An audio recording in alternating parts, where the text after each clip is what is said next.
Hey, what's going on, everybody? So over this holiday season, ended up getting a couple new rods and wanted to share with you guys my first impressions of them. So these are the Duckett Ghost Series rod, and I'd never owned a Duckett before, so of course I immediately went and found as many reviews on them as I could. Now these rods have been out for a number of years now, and what I noticed when I was looking at the reviews is the reviews are either really good or they're just awful. And it ranges from guides breaking to the rod just snapping in half the first time out. So I wanted to share my initial thoughts on these rods, and then later down the line, after I've used them for a while, I can give a more accurate full review on them, because they seem like a popular rod and a lot of people use them, and maybe a little bit better review could be used. So the first one, I got a 7-foot medium spinning rod, and the first impressions of this rod is that it's super light. You could fish with this thing all day and have no issues whatsoever.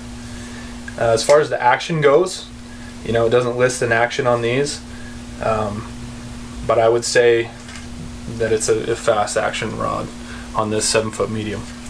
The blank is exposed right underneath in between the reel seat, and so you have greater sensitivity right there, so that should help with that.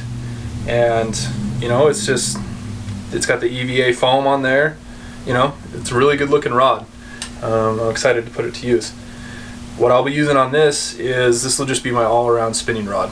I can throw a light tube jig for trout on this, or I can do some drop shotting, or a weightless Cinco for bass with this thing.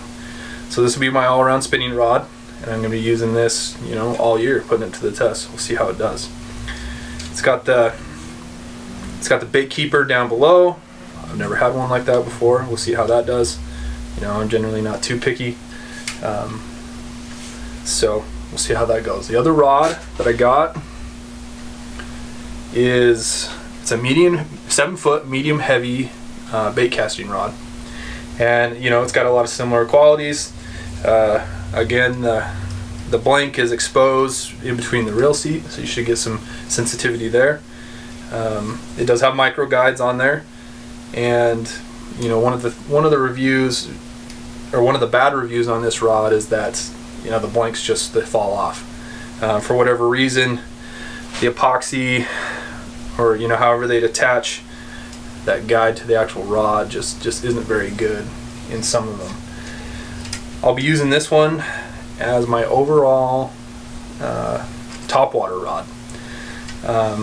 It's got enough action to for me to support single hook topwater, your buzz baits, maybe even a frog or two, but then it's also got enough play in the tip where you can still use some topwater that has a bunch of trebles in it too. So I'll be putting that to use and see how both of these do. Again, I wanted to put together an initial review on these things. These things retail for about right around $100. We'll find out, if that's worth it. I'm hoping they are, and we'll see how they do. Thanks for watching. Make sure to like and subscribe to the channel, and we'll see how these things do.